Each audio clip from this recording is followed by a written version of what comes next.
Su pana Laura kalbos. Taip, klausau jūsų. Laura, čia patrulinė Rimas Mišinis bus Vilniaus vyriausias policijos komisariatas.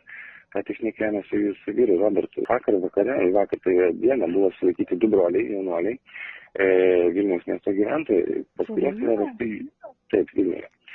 Pas kurios buvo rasti tiek jūsų vyro asmens anketiniai duomenys, tiek dar kelių šių gyventojų miesto anketiniai duomenys.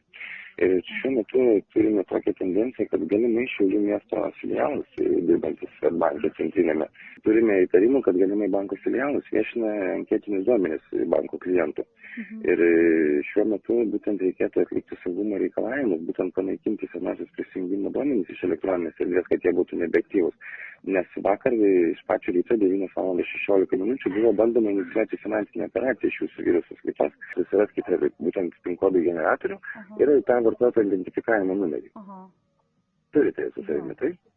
Tai tada, žiūrėkite, dabar aš Laura būtent jūs nukreipsiu saugia komutuojama linija į Swedbanko saugos ir prevencijos skyrių. Sveiki, jūs paskambinote į Swedbank. Siektis užtikrinti kokybišką aptarnavimą ir duomenų apsaugą, pokalbis su konsultantu įrašysime. Prašom palaukti, kol būsite sujungti su vadybininku.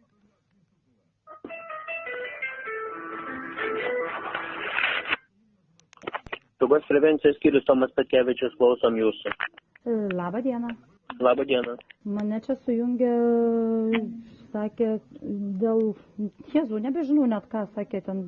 Tai pirmiausia, mes matome, kad skambutės yra nukreiptas iš policijos pareigūnų. Policijos pareigūnai mus jau yra informavę apie esamą situaciją. Dabar yra išgeneruotas naujas vartotojo identifikavimo numeris, kurį prijungsim prie elektroninės prieigos, kadangi seną vartotojo identifikavimo numerį mes privalome blokuoti, kadangi jį naudoja tretieji asmenys, buvo sėkmingai prisijungę prie elektroninės prieigos. Dabar pašalinsim seną vartotojo identifikavimo numerį, prašom aiškiai ryšio kalbą pateikti seną vartotojo identifikavimo numerį.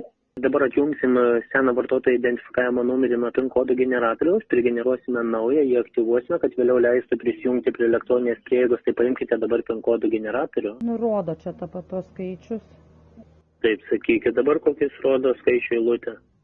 53741. Duomenys yra keičiami todėl, kad seni vartotojo identifikavimo duomenys, būtent visas elektroninių paslaugų teikimo sutartis su visais duomenimis, kurių pakanka atlikti finansiniai operacijai, buvo rasti pas trečiuosius asmenis.